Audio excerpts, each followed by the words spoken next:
Nasamsam ang 700 milyong pisong halaga ng mga Peking branded items sa 3 warehouse sa Maynila.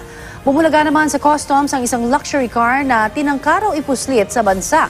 Balitang hatid ni Susan Enriquez.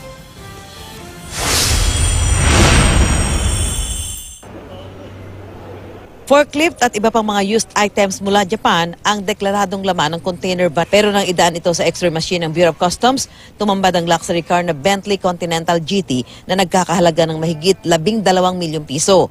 Dumating sa bansa ang shipment noong December 2018 na nakakonsign sa isang address sa Bulacan. This is loaded in one container, no?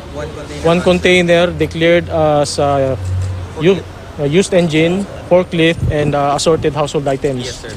Dahil sa misdeclaration, ire-revoke ang accreditation ng broker na si Thomas James de los Santos at consignee na si Agustin Esguera ng Pulilan bukod pa sa pagsasampa ng kaso. Sinusubukan pa namin silang kunan ng panig. Ang nakumpiskang luxury vehicle sa halip na isubasta ay wawasakin na lang. President has an order from last year that we destroy smuggled luxury vehicles. We will wait for the orders of the president if we should continue with that destruction. Pinakita rin sa media ng Bureau of Customs ang mga nakumpiskang mga Peking brand ng damit na dinala sa 3 warehouse sa Binondo, Maynila.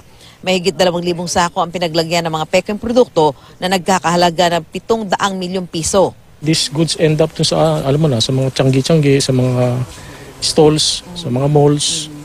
So mga complete knockdowns ito ng mga legitimate brands. Hindi pa matukoy kung sino ang broker at consignee ng mga nakumpiskang produkto. 2 warehouse din sa Parañaque ang nasa kontrol ngayon ng customs dahil sa mga Peking brand ng damit at sapatos na nagkakahalaga ng halos 150 milyong piso. Aminado si Commissioner Guerrero, may kasabwat sa loob ng customs ang mga nagpuslit nito. Magbabacktracking tayo sa ating investigasyon para malaman natin kung kailan dumating ito, sinong responsible sa shipment nito, owners, consignees, to include other government agencies na may complicity dito, including customs personnel. Nakatakdang sirain ng mga nakumpiskang mga produkto alinsunod sa batas. Susan Enriquez, GMA News.